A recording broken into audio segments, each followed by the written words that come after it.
كل سنة وانتم طيبين وبألف خير وسعادة وهنا يا رب العالمين. وبعود الأيام يا رمضان، رمضان على الأبواب خلاص، كلها شهرين ويهل هلاله. طبعا كل دلوقتي قاعد اللي يجهز لشنطة رمضان واللي بيتعمل التفريزات الحلوة بتاعت رمضان والتجهيزات اللي كلنا عارفينها. بس للأسف معظمنا إلا من رحم ربي بينسى أهم ركن رمضان أصلا جاي عشانه، وهو ركن العبادة.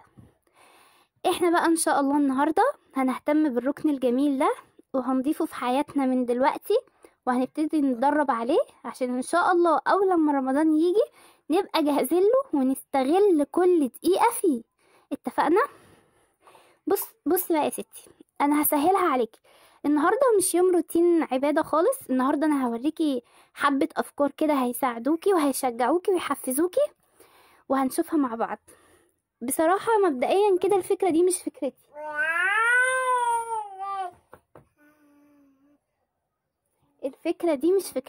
الفكرة دي يعني واحدة نصحتني بيها، ربنا يجازيها كل خير يا رب. وبصراحة من ساعة ما انا نفذتها وهي ساعدتني كتير جدا جدا جدا وحفزتني وشجعتني في حاجات كتير قوي، وهي شنطة العبادة. شنطة العبادة هي الشنط مش بس للخروج، الشنط ممكن تكون جدا تستخدميها في البيت وتحط فيها حاجتك واشيائك وتلازمك حتى وانت قاعده في البيت. مش تلازمك ان انت تبقي لابساها طول الوقت، لا، انا اقصد ان هي تبقى معاكي في اي اوضه انت بتروحيها. اتفقنا؟ عايزاكي بقى تنقيلي اقيم شنطه عندك كده واحلى شنطه، ما تستخسريش اي حاجه في ربنا، وربنا هيعوضك يعني باحلى منها 100 مره، مادام انت بتطلعيها يعني من قلبك كده وبنيتك ان هي تساعدك على العباده. ما حدش بقى يجي يقول انا هنقي الشنطه المهربده عندي وهستخدمها لو الفكره عجبته او مش عارفه ايه، لا، عايزاكي تنقيلي اقيم شنطه عندك انت بتحبيها. اتفقنا؟ الاول كده بصي بقى يا ستي، نبتدي مع بعض. صلي على النبي، اللهم صل وسلم وبارك على سيدنا محمد وعلى اله وصحبه وسلم. دي شكل الشنطه بتاعتي، هي شنطه بسيطه وكيوت بس انا بحبها ومعتزيه بيها جدا وبحب كل حاجه فيها وبحب جيوبها. هوريكي بقى دلوقتي حاجه فيها. اول حاجه انا بحطها في الجيب من ورا هو المسواك. السواك بتاعي بستخدمه المفروض عند كل صلاه، بس الحمد لله عيالي قاموا بالواجب وضيعوه، الحمد لله يعني.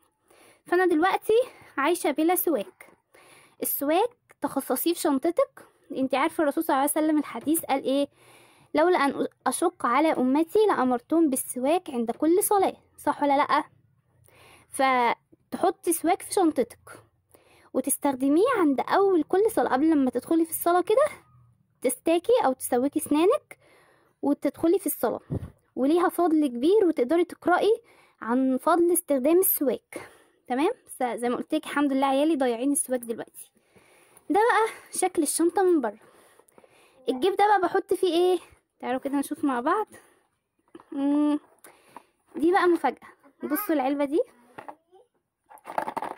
جواها ايه يا ترى؟ دي مفاجأة، ماشي؟ خليها لاخر الفيديو. هي دي مفاجأة حلوة قوي على فكرة. هي دي علبة أدوية، انا اللي مغلفاها بالطريقة دي. هقولك انا عاملاها كده ليه وبستخدمها في ايه، بس خليها دلوقتي لاخر الفيديو. تمام؟ نحطها هنا. اخد بقى الشنطة دي عشان محدش يشوف اللي جواها نخليها مفاجأة. اول حاجة يا ستي، انت خلاص خلصتي صلاتك، تبتدي تعطري ايديكي. عطري ايدك بقى بمسك، عطري ايدك باي ريحة انت بتحبيها تديكي كده نشاط كده وحافز. يا سلام لو ريحة مسك عادي او المسك الاحمر، اي نوع من انواع المسك اللي انت بتحبيه. بعد ما تصلي على طول تعطري ايديكي وتعطري تحت مناخيرك كده بحيث ان الريحة تفضل معاكي. هتحبي الفكرة دي قوي. دي اول حاجة معايا في الشنطة بحطها هي المسك او الريحة. انا ما عنديش مسك فبستخدم الريحة العادية دي اللي هي بريحة الورد، ريحتها جميلة جدا، ريحتها حلوة قوي. ماشي؟ ايه بقى تاني حاجة؟ الحمد لله صلينا وعملنا كل حاجة. الكراسة والقلم دول ملازميني في كل حاجة. دول بقى نعمل بيهم الجدول بتاع اليوم، الروتينات. جدول الروتينات سواء جدول عبادات او جدول حتى العيشة العادية بتاعتي، المطبخ والعيال والغسيل والحاجات دي كلها تجدوليها. هتساعدك كتير جدا ان انت ما تنسيش اي حاجة في يومك. يعني شوفي انت عايزة تعملي ايه بكرة ورتبيه، اكتبيه كده في ورقة. انا هعمل بكرة 1 2 3، وكل نقطة تعمليها تاخدي قدامها علامة صح. صح صح. لو انت انجزتي 3 حاجات من 5 حاجات انت كاتباهم، فكده برافو، انت انجزتي النهاردة. عرفتي الفكرة؟ يعني مش لازم تنجزي كل ال5 حاجات، مجرد انك تنجزي حتى 3 منهم فده لوحده انجاز. لو انتوا عايزين افكار روتينات وحاجات بقولولي، وان شاء الله نعمل مع بعض افكار الروتينات، وهتعجبكم قوي ان شاء الله، وهتبقى شاملة كل حاجة، بيت وعبادة واولاد وطبيخ وغسيل، كل حاجة ان شاء الله. واكتبوا لي في الكومنتات وان شاء الله نعملها مع بعض. دي تاني حاجة معايا في الشنطة. طيب ايه بقى تالت حاجة معايا في الشنطة؟ بصي يا ستي، ده صديقي حبيبي، ربنا يجعله يعني قريني في الدنيا وفي الآخرة. ايه هو؟ المصحف ده مصحفي العزيز. شكله مهربت شوية عشان انا اللي مغلفاه بالطريقة دي. كان هدفي من التغليف قبل ما يتبهدل كده طبعا ان انا احافظ على الغلاف بتاعه، لان ده مصحف عزيز جدا عليا. المصحف ده بالذات انا بحبه. مصحفي الحلو دوت بصوا، على عكس مصحف الخروج، ده مصحف كبير قراءته واضحة اهو. في هنا في الجنب التفسير بتاعه، تفسير اي كلمة انت ما بتبقيش عارفاها. ومن تحت هنا التجويد لو توفر عندك يبقى تمام جدا. المصحف ده عكس المصاحف بتاعة الخروج. المصحف دوت عكس مصاحف الخروج. مصاحف الخروج اللي بيبقى شكلها ايه كلنا عارفينها، اللي هي بتبقى مصاحف صغيرة قد الكف كده علشان ما تاخدش مساحة معانا في الشنطة اهو، اللي هو المصحف ده. بصي، ده مصحف الخروج اللي كلنا عادي عارفينه. معلش تقريبا دي ورقة لازقة فيه، مش عارفة ايه اللي لزقها. بنعمل بقى بيه ايه؟ ده مصحف الخروج اللي كلنا عارفينه. طبعا ما فيهوش تفسير، قراءته صغيرة علشان ما ياخدش مساحة، وما فيهوش تجويد. مصحف بسيط يعني علشان بس ما ياخدش معانا مساحة في الشنطة، ويعتبر قد كف الايد، يعني صغير مش كبير. لكن المصحف بتاع شنطة العبادات بتاعتنا بيبقى مصحف شرطه ان هو يكون كبير علشان تبقى قراءته واضحة، علشان تعرفي تقرأي الكلمة من غير ما تتعبي عينيكي. علشان لو هنقرأ ان شاء الله مع بعض في رمضان عدد كويس من الصفحات، ما نكسلش بسبب ان احنا مش عارفين نقرأ. لا، تجيبي مصحف قراءته كبيرة وواضحة. ويا سلام يا سلام لو في كمان تفسير، علشان اي كلمة تقفي عندها تعرفي تفسيرها. تمام. والخلفية بتاعته تبقى بيضة. في مصاحف بتبقى الخلفية بتاعتها ألوان، دي مع الوقت ومع القراءة الكتير للأسف بتوجع العين. لكن لو خلفيته بيضة هتبقى الإضاءة فيه كويسة، وهتعرفي تقرأي وهتبقي مستريحة وانت بتقرأي. بصوا أنا عاملة في المصحف دي فكرة بسيطة كده، عايزة أوريها لكم برضو. بصوا معايا هنا، دي جيوب ورقية كده أنا عاملاها في ظهر المصحف. بحط هنا بقى إيه بعد ما بقرأ القرآن بتاعي، وبقرأ دعاء ختام القرآن اللي هو معمول في المصحف نفسه. دي ورقة أدعية، كل حاجة نفسي فيها بكتبها في الورقة دي. وبدعي بعد كل قراءة، بدعي علشان ما انساش أي دعاء أنا عايزاه. بقول كل الأدعية اللي نفسي فيها، علشان على أمل إن ربنا سبحانه وتعالى إن شاء الله يحققها لي في يوم من الأيام. انت لو عجبتك الفكرة دي برضو طبقيها، اكتبي كده، هاتي ورقة عندك واكتبي فيها كل الأدعية اللي نفسك ربنا يحققها لك في حياتك. طبعا ما يبقاش فيها دعاء على حد، ولا ان احنا نأذي حد في دعائنا. دعاء ليكي انت او لعيالك او لزوجك او لبيتك. الأدعية الأمنيات اللي انت نفسك تتحقق في حياتك اكتبيها في ورقة علشان ما تنسيهاش، واقرأيها بعد كل قراءة مصحف او بعد كل ورد. تقرأيها عشان ان شاء الله ربنا يكرمنا كده ونحققها. يبقى دي مش عارفة الحاجة رقم كامل اللي معايا في الشنطة، ودي أهم حاجة، ده المصحف. تعالوا نفتح كمان ونشوف في ايه معانا في الشنطة. دي مناديل عادية ساعات بستخدمها يعني عشان الأولاد وكده. تمام، خليها هنا دلوقتي.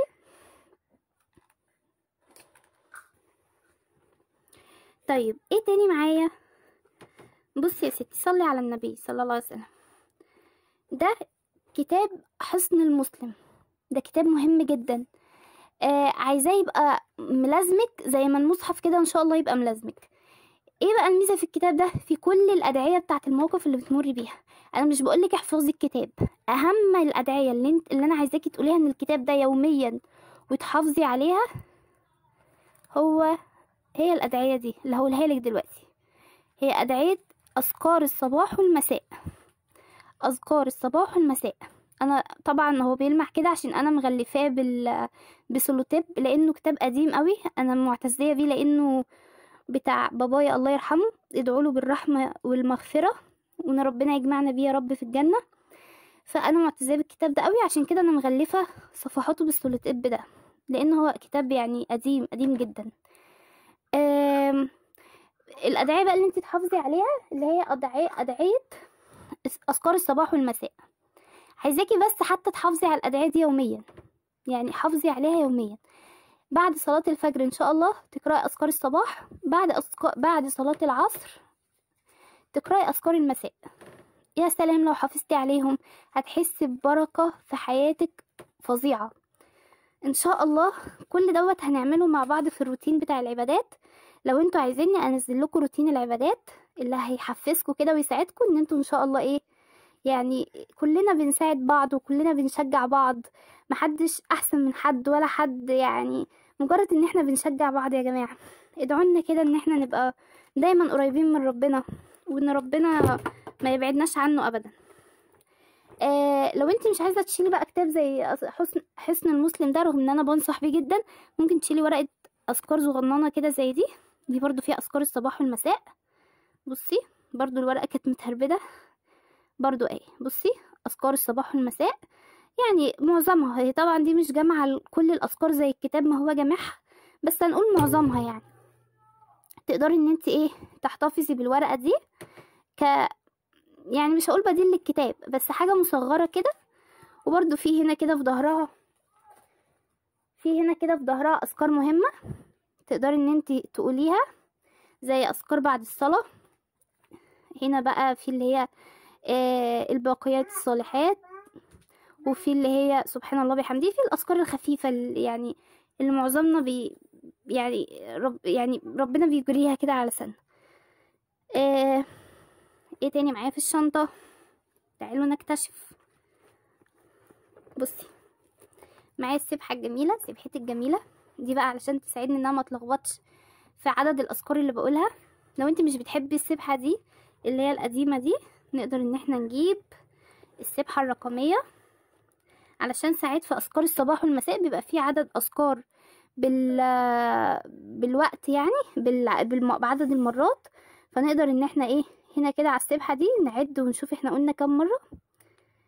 الحاجات دي جميله على قد ما هي صغيره، على قد ما هي جميله قوي، بتشجع يعني. السبح، المصاحف، الحاجات دي جميله، احتفظي بيها. الحمد لله هي مش بدعه ولا اي حاجه.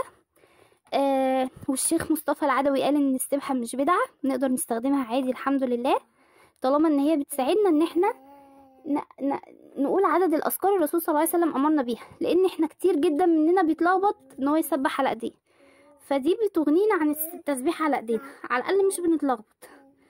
تقريبا انا كده خلصت كل حاجه معايا في الشنطه. ده ترمومتر عيالي، يعني متركزوش معاه، هو ملوش علاقه بالموضوع، بس انا بحبه يبقى معايا طول الوقت، لان احنا في فتره شتاء، يعني ربنا يحفظ عيالنا جميعا. وانا عيالي مؤخرا كانوا بيتعبوا كتير، ادعوا لهم بالشفاء يا رب. وكده. ودي برضو قطرة بستخدمها احيانا لما عيني بتدمع وكده، بس طبعا مش هوريكي اسمها علشان ما تروحيش تجيبي واحده زيها وتضري نفسك. دي ما بتستخدمش غير تحت اشراف طبي، فمش هقدر اوريكي اسمها. برضك لو عيني دمعت او تعبتني او كذا، بنقط بيها نقطتين كده بتريحني. ايه بقى العلبه اللي انا قلتلك هوريها لك اخر الفيديو اهي؟ بصي بقى العلبه دي هي بجد المفاجاه بتاعه الفيديو. العلبه دي يا ستي اليوم اللي انا بلتزم فيه بروتين العباده بتاعي كامل، بحط لنفسي هنا مكافاه بسيطه. حط لنفسك اي مكافاه بسيطه، حط لنفسك ربع جنيه، حط لنفسك بونبونايه، حط لنفسك دعاء اكتبيه كده لنفسك، وادعي لنفسك دعوة حلوة وحطيها في العلبة دي. واخر الاسبوع شوفي افتحي علبتك وانت بقى ونصيبك وانت ورزقك، على عدد الايام اللي انت التزمتي بيها بروتين العبادة كامل، ما نقصتيش منه ولا حاجة. طبعا كتير يعني بنقص من روتين العبادة غصب عننا بسبب ظروف البيت والعيال وكده، بس اليوم اللي انت ما شاء الله تجتهدي فيه وتلتزمي بالروتين كامل، كافئي نفسك وحطي لنفسك هدية بسيطة زي ما قلت لك، بونبوناية، ربع جنيه، نص جنيه، دعاء حلو اكتبي لنفسك وادعي لنفسك دعوة حلوة وحطيها، اي مكافأة بسيطة حطيها هنا. واخر الاسبوع افتحيها وشوفي رزقك طلع ايه. طلع بقى فلوس هاتيلك حتى كيس شيبسي، هاتيلك توكة اتصدقي بيهم وخدي الاجر. اعملي اي حاجة انت نفسك فيها بالمبلغ البسيط اللي هيطلع لك، حتى لو 3 جنيه هاتي كيس شيبسي وكليه. بس انك تشجعي نفسك انك تستمري وتحافظي على اسال الله عز وجل ان دي ما تكونش بدعة، بس دي انا بحاول بيها ان احنا نشجع نفسنا، اللي هو تحفيز بسيط يعني. تمام. بس يا ستي، ايه الميزة في شنطة العبادة بقى؟ شنطة العبادة دي تقدر انت بتقولي يعني عادي، طب ما المصحف عندي والريحة عندي والسبحة عندي وكل الحاجات دي عندي، ايه اللي يخليني اعمل لها شنطة؟ لا، الشنطة دي تلازمك في اي اوضة انت بتروحيها. المصحف ممكن تنسيه في الاوضة بتاعت عيالك مثلا يعني، وانت قاعدة في الاوضة الكبيرة بتاعتكم تكسلي تقومي تجيبيه بعد الصلاة، يبقى كده راحت عليكي. كتاب الأذكار ممكن يتنتر هنا أو هنا، أو يقع في عيل، في إيد عيل كده ولا كده، برضك يروح عليكي. لكن لو الشنطة دي ملازماكي طول الوقت، أو في أي حجرة انتي فيها الشنطة دي معاكي، صدقيني الشنطة دي هتشجعك انك تقومي تصلي، هتفتحي بعديها الشنطة تطيبي ايدك بالعطر، تقرأي القرآن بتاعك، تقولي أذكارك، تسبحي ربنا، تحطي لنفسك المكافأة الحلوة بتاعتك، هتحسي بجد بحياة جميلة. بس يا ستي، هو ده كان الفيديو بتاع النهاردة. لو عجبك ادعي لزوجي بالشفاء العاجل، ادعي لأولادي دعوة حلوة، وما تنسيش لو الفيديو عجبك اشتركي في قناتي. و انا بصراحة مش حافظة الكلام اللي هم بيقولوه بعد كل فيديو، بس اللي هو اشتركي في قناتي ودعميها وبس كده، والسلام عليكم.